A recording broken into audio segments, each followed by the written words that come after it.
ఇప్పటికే కేసీఆర్ గారు 119 స్థానాలకు కానీ 105 స్థానాలలో అభ్యర్థులను ప్రకటించేశారు. ఇక మిగిలి ఉంది 14 స్థానాలు మాత్రమే.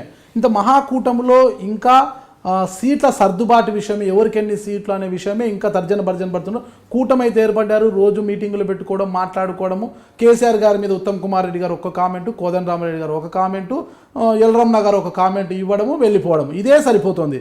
ఇక ఎప్పుడు స్థానాలు మీరు కేటాయించుకుంటారు, సీట్ల సర్దుబాటు ఎప్పుడు జరుగుతుంది, అభ్యర్థులను ఎప్పుడు ప్రకటిస్తారు, ఎప్పుడు ప్రజల్లోకి పోతారు, మీరు అనుకున్న లక్ష్యం ఎలా నెరవేరుతుంది ఇన్ని సమస్యలు ఇంకా ఉంటే?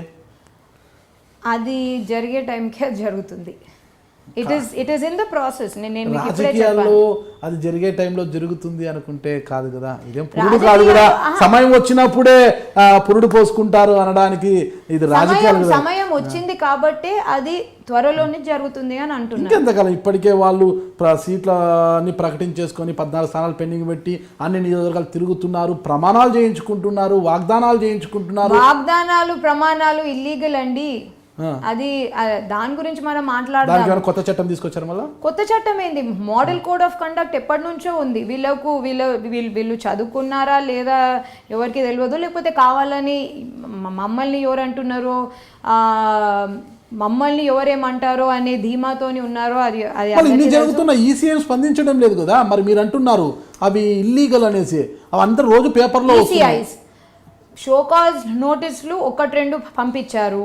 ఆ షోకాజ్ నోటీసులకు వీళ్ళు ఆన్సర్స్ ఇవ్వాలి, లేకపోతే it will be criminally liable.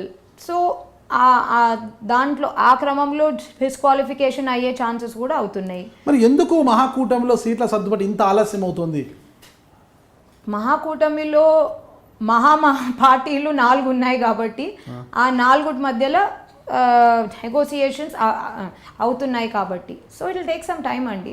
I can't comment on something I don't have control on.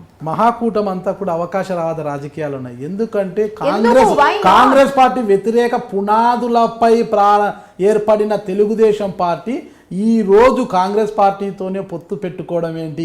ఇదంతా అవకాశవాద రాజకీయాలకు నిదర్శనం కాదా అని టీఆర్ఎస్ వర్గాలు అంటున్నాయి.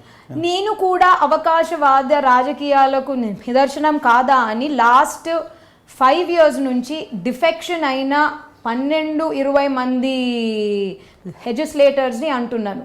63 గెలవగానే 92 to 96 వచ్చేలాగా టీడీపీ నుంచి, కాంగ్రెస్ నుంచి, ఇంకో ఏదో పార్టీ నుంచి కొనుక్కున్నారు కదా. ఆ డిఫెక్ట్ అయిన లెజిస్లేటర్స్ ఇప్పటి వరకు వాళ్ళ కొనుగోలు చేశారా, అమ్ముడుపోయారా? అమ్ముడుపోయారు, కొనుగోలు కూడా చేశారు. అక్కడ అమ్ముడుపోతేనే కదా కొనుగోలు చేసినట్టు అవ్వడం. సో అది కూడా అవకాశ రాజకీయాలు. కానీ కూటమికి అట్లీస్ట్ ఒక ఐడియాలజీ ఉంటుంది. ఎందుకంటే ఇది బహిరంగంగా ఒక ఐడియాలజీ ద్వారా కొన్ని ఆర్గ్యుమెంట్స్ సర్ది చేసుకొని నెగోషియేట్ చేసుకొని కూటమిగా లీగల్గా వెళ్తుంది.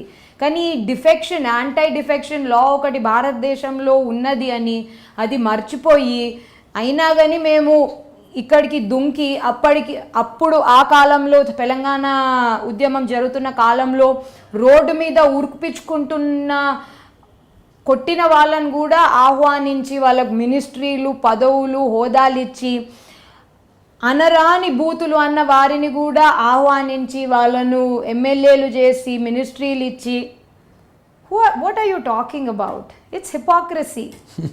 మీరు మాత్రం దీని గురించి ముయ్యండి, అబ్సల్యూట్లీ ముయ్యండి. మీకు చెప్పే నోరు ముయ్యండి. మీకు చెప్పే అర్హత లేదు, మీరు చెప్పి టైం కూడా వేస్ట్ చేసుకోకండి. ముయ్ అంటే ఎక్కడికి వెళ్ళిపోతుంది అది, అందుకు మీరు నోరు ముయ్యండి అని అంటే బాగుంటుంది.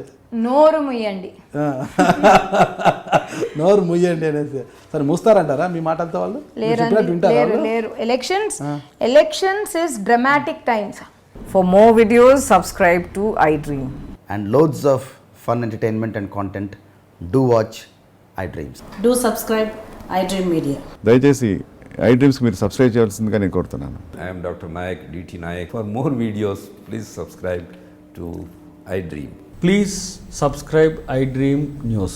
Please subscribe iDream. Please subscribe iDreams.